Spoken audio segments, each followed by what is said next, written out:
Hello friends, a very good afternoon to you all. I hope you all will be fine.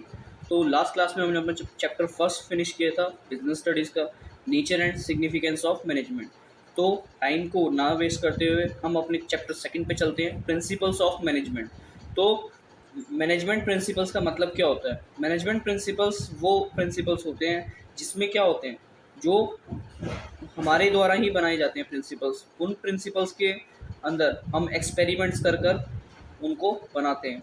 तो management principles are broad and general guidelines. ये हमारे को एक guidelines की तरह होते हैं। ये हमारे को गाइडलाइंस देते हैं कि हमारे को इस तरीके से हमारे डिसीजन को लेना चाहिए और मैनेजर का बिहेवियर इस तरीके का होना चाहिए।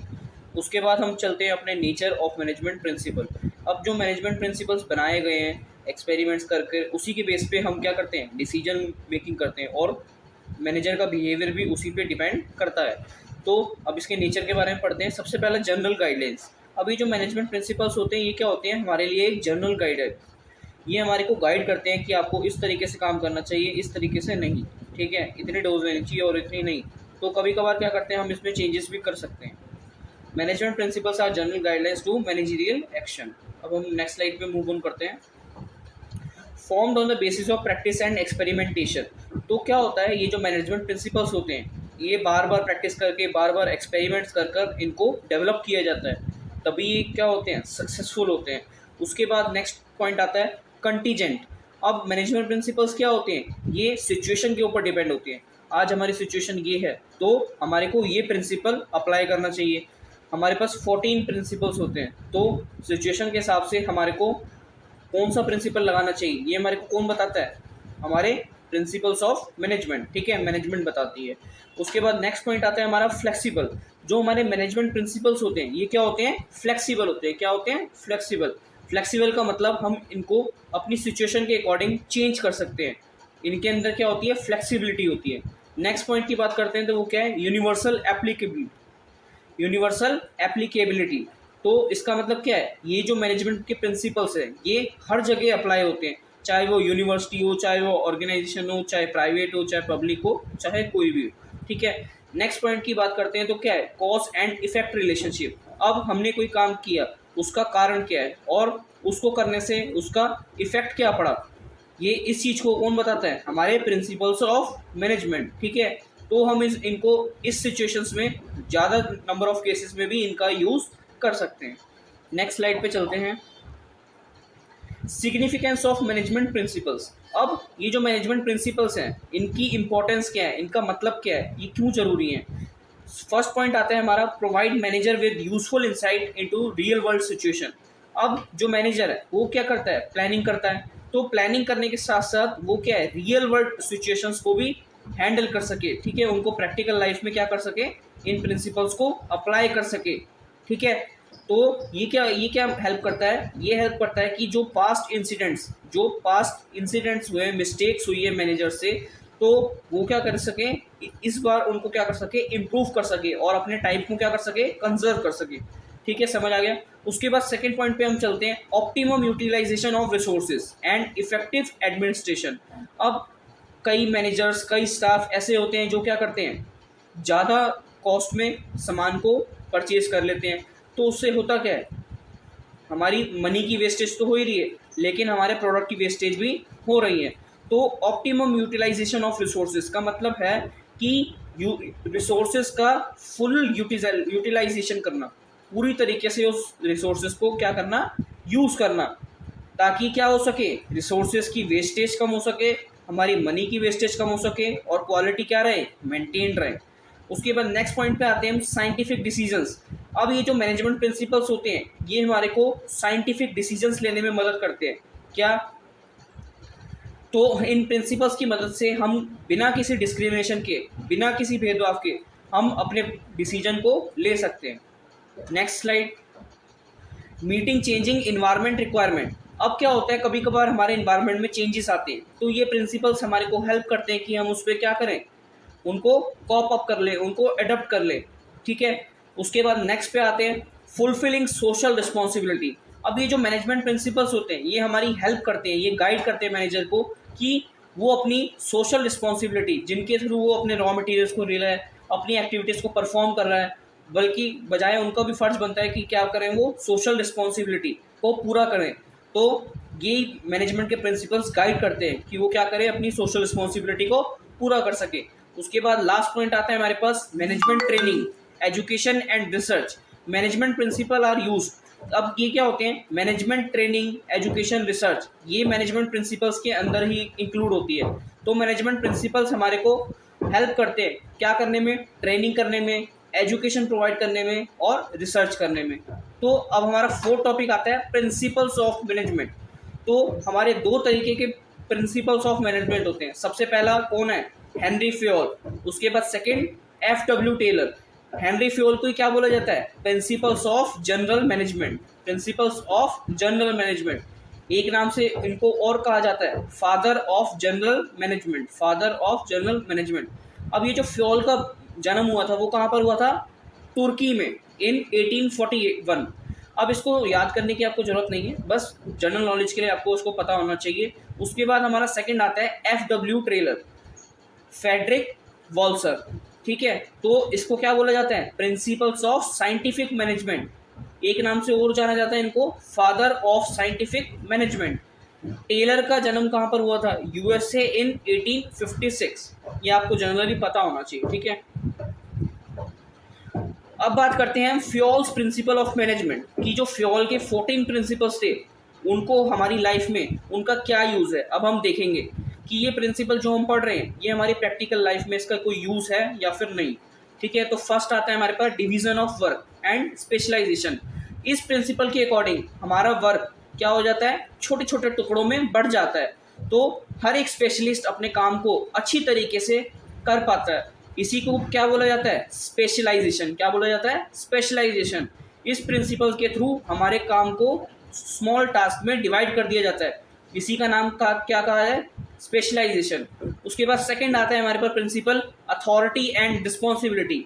अथॉरिटी का मतलब है कि एक इंडिविजुअल जिसको क्या कर सकता है, वो कमांड दे सकता है, किसको, अपने सबॉर्डिनेट को।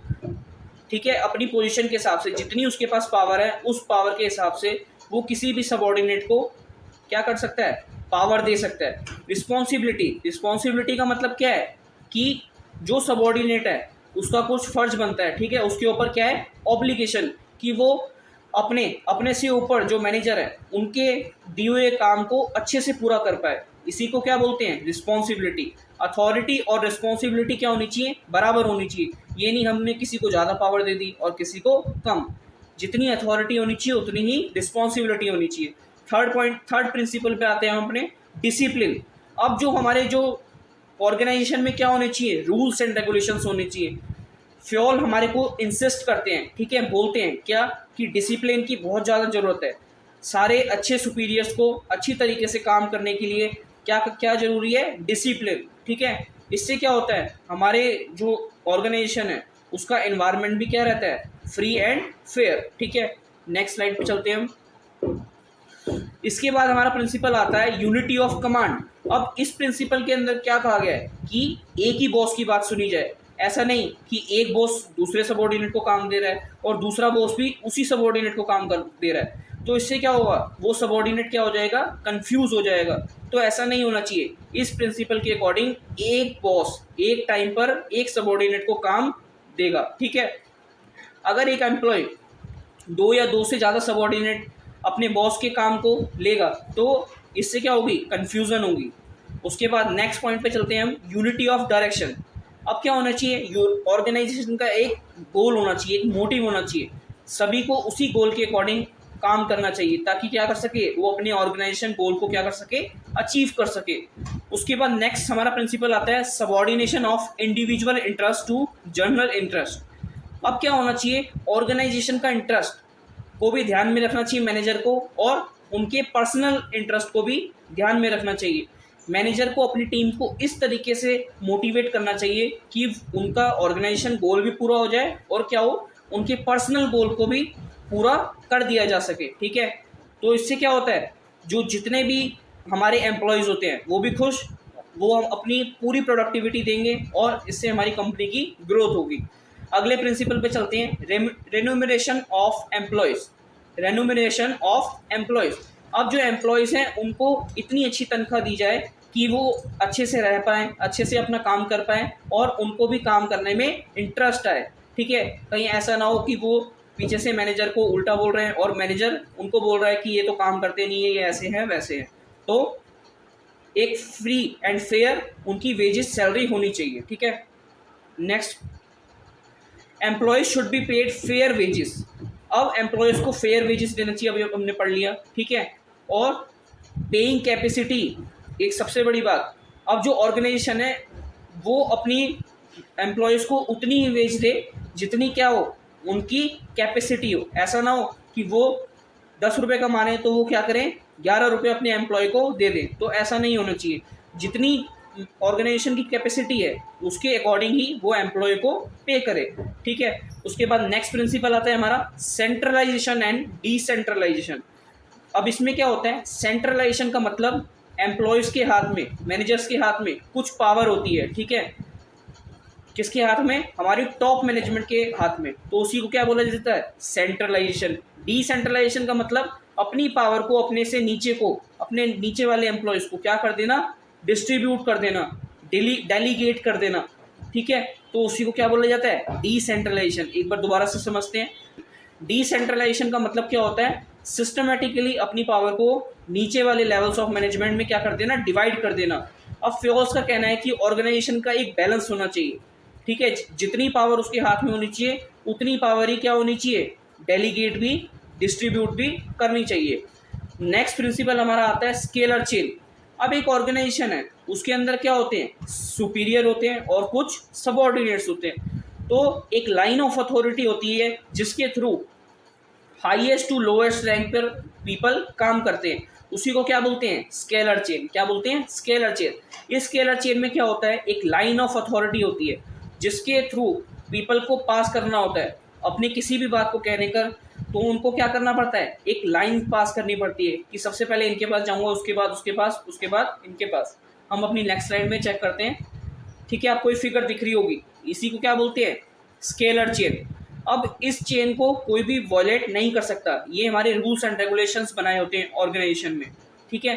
तो अब नेक्स्ट पे आते हैं हम, ये क्या है, गैंग प्लैंक। अब गैंग प्लैंक क्या होता है भाई, गैंग प्लैंक का मतलब ये होता है कि कभी भी, जैसे हमारे को अभी मैंने बताया कि स्केलर चेन किसे कहते हैं, एक लाइन ऑफ अथॉरिटी जिसको हमारे को पास कर कर तब हम टॉप लेवल ऑफ मैनेजमेंट तक अपनी बात पहुंचा सकते हैं। तो इसी तरीके से गैंग प्लैंक तब लागू होता है, ये एक स्ट्रेट लाइन होती है, ठीक है। आपको दिख रही होगी गैंग प्लैंक के नीचे स्ट्रेट लाइन। इसका मतलब क्या होता है, कभी कभार इमरजेंसी में जब हमारे को अपनी बात डायरेक्ट सुपीरियर को पहुंचानी होती है तो हमारे को क्या करते हैं हम, तो इसका यूज़ करते हैं, किसका, गैंग प्लैंक। ये क्या होती है, एक शॉर्टर रूट, ठीक है। हम एक शॉर्टकट अपना सकते हैं अपनी बात को सुपीरियर तक पहुंचाने का, लेकिन कब, तब इमरजेंसी हो, ठीक है।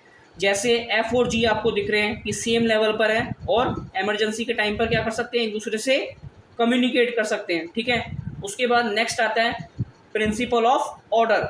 अब इस प्रिंसिपल में क्या कहा जाता है कि जो हमारा सामान है, ठीक है, जो हमारी चीज़ें हैं उनको प्रॉपर तरीके से रखना चाहिए, ठीक है। प्रॉपर टाइम पे हमारे को मिल जानी चाहिए। अब कोई चीज़ ऐसी होती है कि हमने कहीं रख दी और तो क्या होता है, उससे हमारी एनर्जी वेस्ट होती है उसको ढूंढने में और हमारा टाइम भी वेस्ट होता है। तो इन दोनों चीज़ों से बचने के लिए क्या बनाया गया है, प्रिंसिपल ऑफ ऑर्डर। जहाँ से आप चीज़ों को उठाएंगे वहीं पर आप उसको रख देंगे। If there is a fix place for everything and everyone, अगर हर किसी की एक फिक्स प्लेस होगी तो हमारे को किसी भी चीज़ को ढूंढने में कभी दिक्कत नहीं आएगी। Next slide.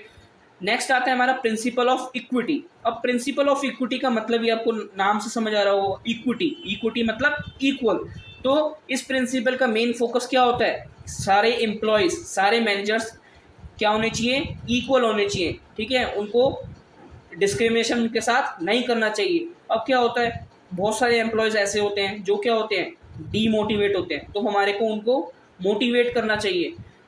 हम किसी को ज़्यादा वेज दे रहे हैं और किसी को कम सैलरी दे रहे हैं, तो ये भी नहीं होना चाहिए। हम सबको फेयर सैलरी देनी चाहिए। तो इसी का मतलब क्या है, प्रिंसिपल ऑफ इक्विटी। किसी भी चीज़ के ऊपर, सेक्स, रिलीजन, कास्ट, किसी भी चीज़ के ऊपर इन बेसिस पे डिस्क्रिमिनेशन नहीं होना चाहिए। नेक्स्ट आता है हमारा स्टेबिलिटी ऑफ पर्सोनल। इसके अंदर क्या आता है कि हमारे को अपने वर्कर्स को अच्छी तरीके से रखना चाहिए, उनकी सुख सुविधाओं का ध्यान रखना चाहिए ताकि वो हमारे पास लंबे समय तक काम कर पाए, उनकी स्टेबिलिटी बनी रहे। वरना क्या होगा, एम्प्लॉय टर्नओवर हमारा बढ़ जाएगा। एम्प्लॉय टर्नओवर का मतलब कि हमारे एम्प्लॉयज़ ऑर्गेनाइजेशन छोड़कर चले जाएंगे। तो क्या होना चाहिए, उनको रीजनेबल टाइम देना चाहिए, एक टाइम पीरियड देना चाहिए कि वो इस टाइम पीरियड के अंदर अपना काम को दिखाएं। किसी भी तरीके का डिस्क्रिमिनेशन उनके साथ नहीं होना चाहिए। नेक्स्ट आता है प्रिंसिपल ऑफ इनिशिएटिव। इनिशिएटिव का मतलब पहल करना। तो कभी भी क्या होता है, हमारे एम्प्लॉयज़ क्या करते हैं, कभी भी सजेशंस देते हैं तो हमें उनका सजेशंस को क्या करना चाहिए, वेलकम करना चाहिए, उनके सजेशंस को इनिशिएट करना चाहिए, ठीक है, ना कि उनको मना करना चाहिए, ठीक है। इससे क्या होता है, उनको एनकरेज करते हैं, हम क्या करते हैं, उनको एनकरेज करते हैं, वो नए नए डिसीजंस लेके आते हैं। कभी कभार क्या होता है, एक मैनेजर उतना अच्छा नहीं सोच पाता जितना अच्छा एक सबॉर्डिनेट, तो हमें उनकी बातों को सुनना चाहिए एक बार। अब लास्ट प्रिंसिपल हमारा क्या आता है, एस्पिरिट्स डी कॉप्स। अब इस प्रिंसिपल के अकॉर्डिंग क्या होता है, हमारी जो ऑर्गेनाइजेशन है वो क्या करती है, टीम स्पिरिट को फोकस करती है। एस्पिरिट डे कॉप्स का मतलब यूनिटी ऑफ एक्शन, ठीक है, टीम स्पिरिट, इसी को क्या करती है, आगे प्रोसीड करती है। एस्पिरिट डे कॉप्स का मतलब है कि इस प्रिंसिपल के अकॉर्डिंग हमारी ऑर्गेनाइजेशन में क्या होना चाहिए, यूनिटी ऑफ एक्शन, सभी लोग आपस में मिलजुल कर रहना चाहिए। मैनेजर एम्प्लॉय की तारीफ करना चाहिए और एम्प्लॉय को मैनेजर का कहना मानना चाहिए, ठीक है, दोनों एक साथ काम करना चाहिए ताकि वो क्या कर सके, अपने ऑर्गेनाइजेशन गोल को पूरा कर सके। और इससे क्या होता है, उनके बीच में जो म्यूचुअल ट्रस्ट होता है वो भी बढ़ता है। उसके बाद अब हम आते हैं अपने टेलर। तो टेलर साइंटिफिक मैनेजमेंट, अब इनकी बात करते हैं। सबसे पहला आता है science not rule of thumb. अब ये जो फ्रेडरिक टेलर थे, इनका मानना था कि हर एक चीज़ में साइंस है, किसी भी चीज़ को करने से पहले उसकी साइंस जान लो, ठीक है। तो हमारा पहला क्या आता है, science not rule of thumb. Rule of thumb को मत मानो कि जो बोल रहा है मैं ये कर सकता हूँ, मैं ये कर सकता हूँ, नहीं, आप इस काम को ना मानो। सबसे पहले आप क्या देखो, उसके पीछे की साइंस, कि इस काम को करने के पीछे क्या साइंस है, ठीक है। टेलर का मानना था कि हर एक चीज़ के लिए एक बेस्ट मेथड होना चाहिए, उससे क्या हो सके, हमारी एफिशिएंसी बढ़ सके। आप सारे मेथड्स का यूज़ करो लेकिन एक बेस्ट मेथड होना चाहिए जिससे हमारी एफिशिएंसी क्या हो, बढ़ सके। इसी मेथड के थ्रू हमारी साइंटिफिक स्टडी और एनालिसिस को करना चाहिए। इसी मेथड से ये हमारा रूल ऑफ थंब भी निकल कर आया है और ऑर्गेनाइजेशन में इसे फॉलो किया जा रहा है। अब नेक्स्ट प्रिंसिपल क्या आता है, हार्मनी नॉट डिस्कॉर्ड। अब इसमें क्या होना चाहिए, मैनेजर्स और वर्कर के बीच में हार्मनी होनी चाहिए, यूनिटी होनी चाहिए, ठीक है। इससे क्या, अब इसमें क्या होता है, मैनेजर्स और वर्कर के बीच में क्या होनी चाहिए, हार्मनी, यूनिटी होनी चाहिए।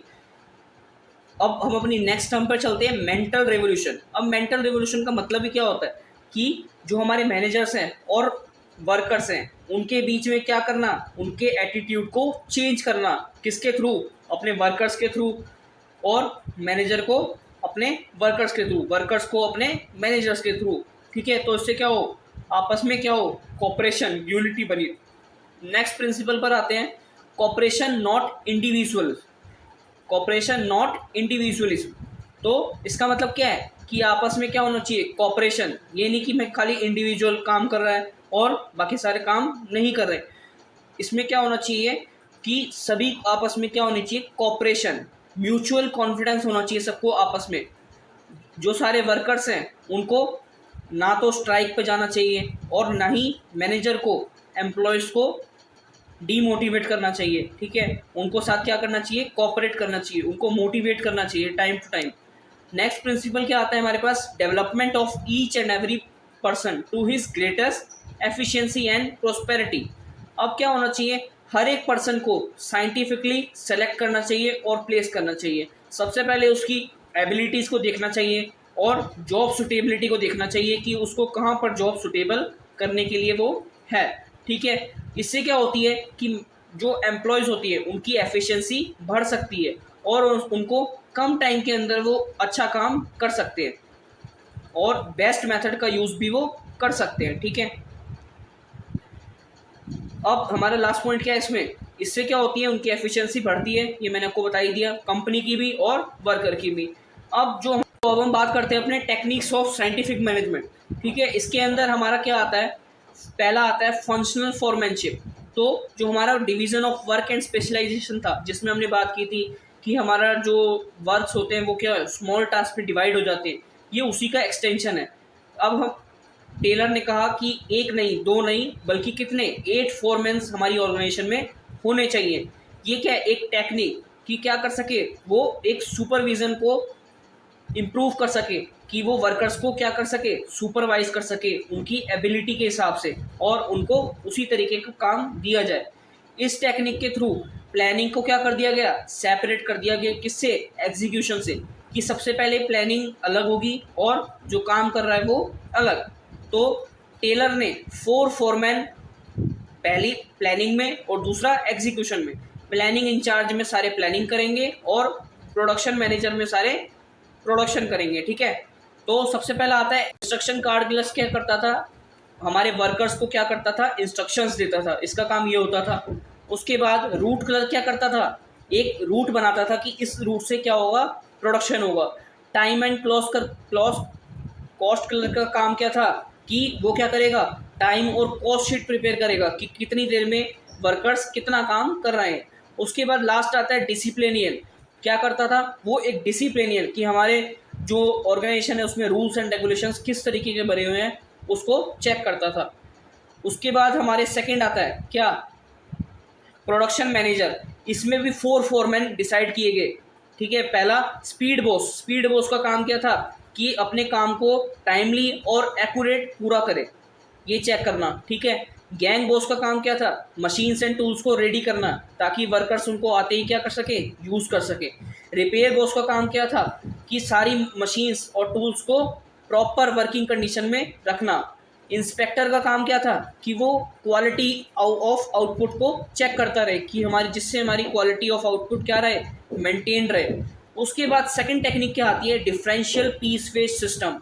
इसी को क्या बोला जाता है, स्ट्रॉन्गेस्ट मोटिवेटर। क्या बोला जाता है, स्ट्रॉन्गेस्ट मोटिवेटर। ऐसा क्यों, क्योंकि ये एक टेक्निक है जिसके थ्रू क्या होता है, जो वर्कर है जो ज़्यादा काम करेगा उसको ज़्यादा पैसे मिलेंगे, जो कम काम करेगा उसको कम पैसे मिलेंगे। तो इसी के थ्रू हम क्या कर सकते हैं, इसी टेक्निक के थ्रू हम डिफ्रेंशिएट कर सकते हैं किसके बीच में, एफिशिएंट और इनएफिशिएंट वर्कर। ठीक है, तो सपोज हमने बोला कि एक वर्कर को एक दिन में 40 यूनिट्स बनानी है, तो जो वर्कर 40 यूनिट्स का टारगेट कंप्लीट कर लेगा वो क्या है, एफिशिएंट वर्कर। जो वर्कर एक दिन में 40 यूनिट्स नहीं बना पाएगा उसे क्या बोला जाएगा, इनएफिशिएंट वर्कर। और जो एफिशिएंट वर्कर है उनको क्या दिया जाएगा, साथ में रिवॉर्ड्स दिए जाएंगे। ठीक है, कुछ एक्स्ट्रा पैसे दिए जाएंगे।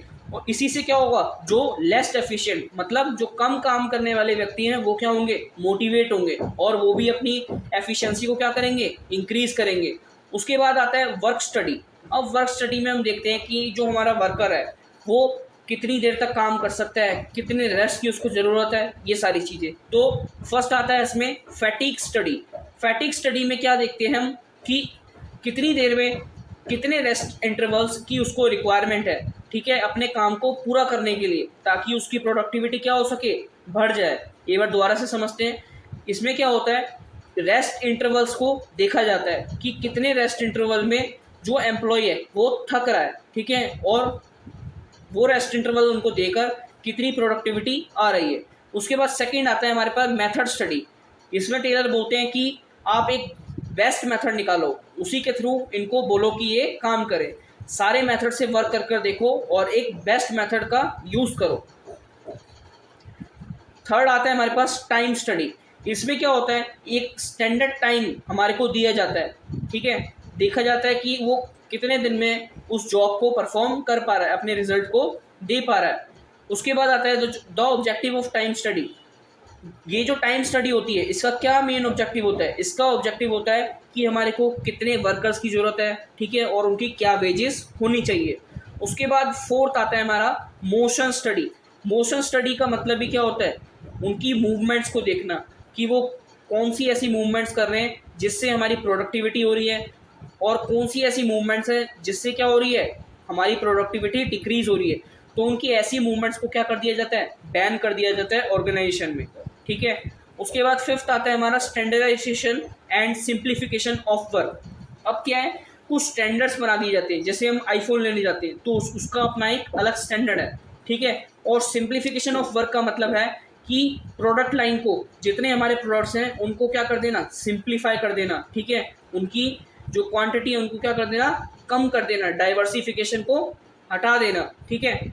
इससे क्या होता है, हमारी जो ऑर्गेनाइजेशन है वो ज़्यादा अच्छे से वर्क कर पाती है, और जो हमारे वर्कर्स होते हैं उनकी एफिशिएंसी बढ़ जाती है, और हमारी क्वालिटी ऑफ आउटपुट क्या होती है, मेंटेन रहती है। नेक्स्ट पर आते हैं हम। तो ये हमारा सेकंड चैप्टर कंप्लीट हो चुका है। तो आई होप कि आप सभी को समझ आ गया होगा, और आपको कोई दिक्कत होती है तो आप मेरे से कमेंट बॉक्स में पूछ सकते हैं, ठीक है। तो इतना ही, और आप इसके नोट्स को ज़रूर राइट डाउन कीजिएगा और एक बार रिवाइज करके ज़रूर मुझे कमेंट सेक्शन में बताइएगा कि आपको क्या डाउट है, तो ताकि मैं उसको क्या कर सके, रिजॉल्व कर सकूँ, ठीक है। तो थैंक यू।